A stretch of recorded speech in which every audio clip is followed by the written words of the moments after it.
പ്രഭാഷകൻ 3-ാം അധ്യായം. മാതാപിതാക്കന്മാരോടുള്ള കടമകൾ.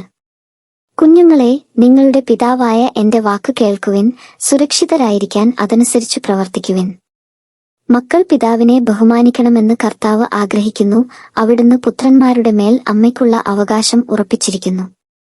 പിതാവിനെ ബഹുമാനിക്കുന്നവൻ തന്റെ പാപങ്ങൾക്ക് പ്രായശ്ചിത്തം ചെയ്യുന്നു. അമ്മയെ മഹത്വപ്പെടുത്തുന്നവൻ നിക്ഷേപം കൂട്ടിവയ്ക്കുന്നു. പിതാവിനെ ബഹുമാനിക്കുന്നവനെ അവന്റെ മക്കൾ സന്തോഷിപ്പിക്കും. അവന്റെ പ്രാർത്ഥന കർത്താവ് കേൾക്കും. പിതാവിനെ ബഹുമാനിക്കുന്നവൻ ദീർഘകാലം ജീവിക്കും. കർത്താവിനെ അനുസരിക്കുന്നവൻ തന്റെ അമ്മയെ സന്തോഷിപ്പിക്കുന്നു. ദാസൻ എന്നപോലെ അവൻ മാതാപിതാക്കന്മാരെ സേവിക്കും. പിതാവിനെ വാക്കിലും പ്രവൃത്തിയിലും ബഹുമാനിച്ച് അവന്റെ അനുഗ്രഹത്തിന് പാത്രമാവുക. പിതാവിന്റെ അനുഗ്രഹം മക്കളുടെ ഭവനങ്ങളെ ബലവത്താക്കും. അമ്മയുടെ ശാപം അവയുടെ അടിത്തറ ഇളക്കും. മഹത്വം കാംക്ഷിച്ച് പിതാവിനെ അവമാനിക്കരുത്.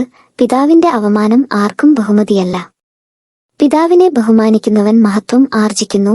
അമ്മയെ അനാദരിക്കുന്നവൻ അപകീർത്തിക്കിരയാകും. മകനെ, പിതാവിനെ വാർദ്ധക്യത്തിൽ സഹായിക്കുക. മരിക്കുന്നതുവരെ അവന് ദുഃഖമുണ്ടാക്കരുത്. അവന് അറിവ് കുറവാണെങ്കിലും സഹിഷ്ണുത കാണിക്കുക. നീ എത്ര ബലവാനാണെങ്കിലും അവനെ നിന്ദിക്കരുത്. പിതാവിനോട് കാണിക്കുന്ന കാരുണ്യം വിസ്മരിക്കപ്പെടുകയില്ല. പാപങ്ങളുടെ കടം വീടുന്നതിന് അതുപകരിക്കും. കഷ്ടതയുടെ ദിനത്തിൽ അത് നിനക്ക് കാരുണ്യത്തിനായി ഭവിക്കും.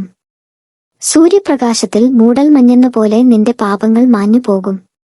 പിതാവിനെ പരിത്യജിക്കുന്നത് ദൈവദൂഷണത്തിന് തുല്യമാണ്. മാതാവിനെ പ്രകോപിപ്പിക്കുന്നവൻ കർത്താവിന്റെ ശാപമേൽക്കും. എളിമ. മകനെ, സൗമ്യതയോടുകൂടെ കർത്തവ്യങ്ങൾ അനുഷ്ഠിക്കുക. ദൈവത്തിന് അഭിമതരായവർ നിന്നെ സ്നേഹിക്കും. നീ എത്ര ഉന്നതനാണോ അത്രമാത്രം വിനീതനാവുക. അപ്പോൾ കർത്താവിന്റെ കൃപയ്ക്ക് നീ പാത്രമാകും. കർത്താവിന്റെ ശക്തി വലുതാണ്. വിനീതർ അവിടുത്തെ മഹത്വപ്പെടുത്തുന്നു. അതികഠിനമെന്ന് തോന്നുന്നത് അന്വേഷിക്കേണ്ട. ദുഷ്കരമായത് പരീക്ഷിക്കുകയും വേണ്ട. നിന്നെ ഏൽപ്പിച്ചതിനെപ്പറ്റി ചിന്തിക്കുക. നിഗൂഢമായത് നിനക്കാവശ്യമില്ല.